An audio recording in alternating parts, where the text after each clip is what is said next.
Eu fiz acusações, todas com prova, contra ele. Talvez a maior preocupação dele no momento seja a questão que pouquíssimas pessoas sabem, mas é um assunto do maior interesse público, especialmente dos moradores da cidade do Rio de Janeiro, que é a concessão que o irmão do Eduardo Paes fez pela parte de uma empresa do grupo BTG Pactual, dos cemitérios da cidade do Rio de Janeiro. Os cemitérios antes pertenciam à Santa Casa. Mais um processo, ó. Rafael Faria, fala pro teu advogado. Então, Que esse canal aqui abre espaço para os convidados. Você Minha vai avó, ver. processo, você não tem que pagar advogado, cara. Não.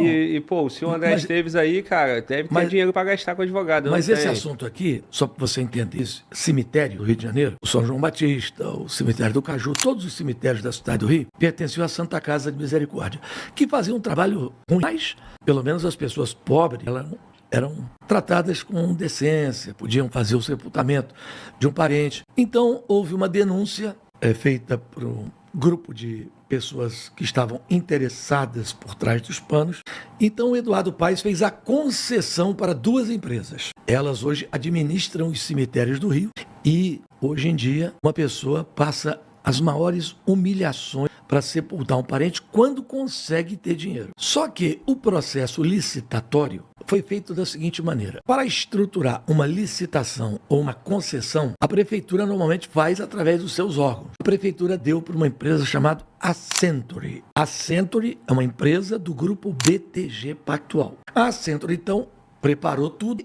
Várias empresas do Brasil inteiro tentaram entrar, mas eram ora desclassificada, ora impedida, impugnada, até que sobrassem aquelas que a Ascentory e o Eduardo Paes queria. A Rio Pax e a Reviver. A Rio Pax pertence a um cidadão chamado Monge, apelidado pelo Fantástico numa reportagem há alguns anos atrás como o Anjo da Morte. E o grupo Reviver pertence à família Aquino, aquela que tem o cueca de Alcatrão de Solão da Barra, vodka, Kovac, Ice, né?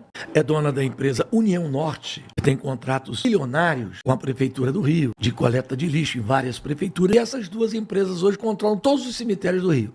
E o que elas fizeram? Alguns decretos que o prefeito assinou. Por exemplo, um decreto obrigando você a pagar uma taxa de manutenção de sepultura. Se você não paga a taxa, você perde a sepultura. Todo mês você tem que pagar a taxa. Eles criaram uma outra modalidade inédita, que é o ITBI de sepultura, Imposto de Transferência de Bens Imóveis. Então, se você vai transferir para alguém a sepultura, paga a taxa para essas empresas. E conseguiram mudar o dicionário brasileiro. Porque o dicionário brasileiro diz que perpétuo significa para sempre. Então tem famílias que adquiriram sepulturas perpétuas, como cadeiras cativas do Maracanã, são para sempre, quem adquiriu. Eles mudaram a lei e agora é só até a segunda geração. Então, você comprou lá um jazigo perpétuo, vai até seu filho.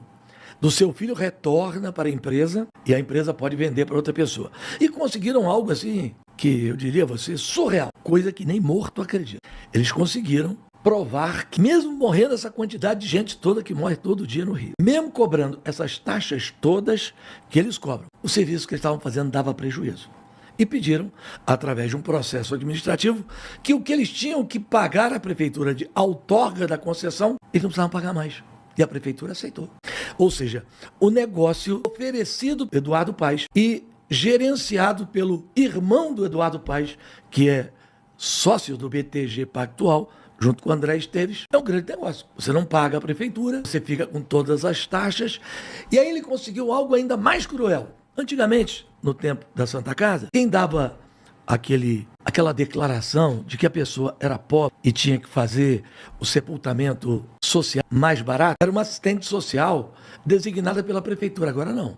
Agora é a própria empresa que diz: eu acho que você não é pobre, você vai ter que pagar. Aí conseguiram mais uma coisinha também. Conseguiram que toda a cadeia funerária ficasse na mão deles. Então, eles têm a funerária, eles têm a floricultura e a cova. E o transporte do morto. Criaram uma espécie de monopólio da morte aqui na cidade do Rio de Janeiro, como não existe em nenhuma outra cidade do Brasil.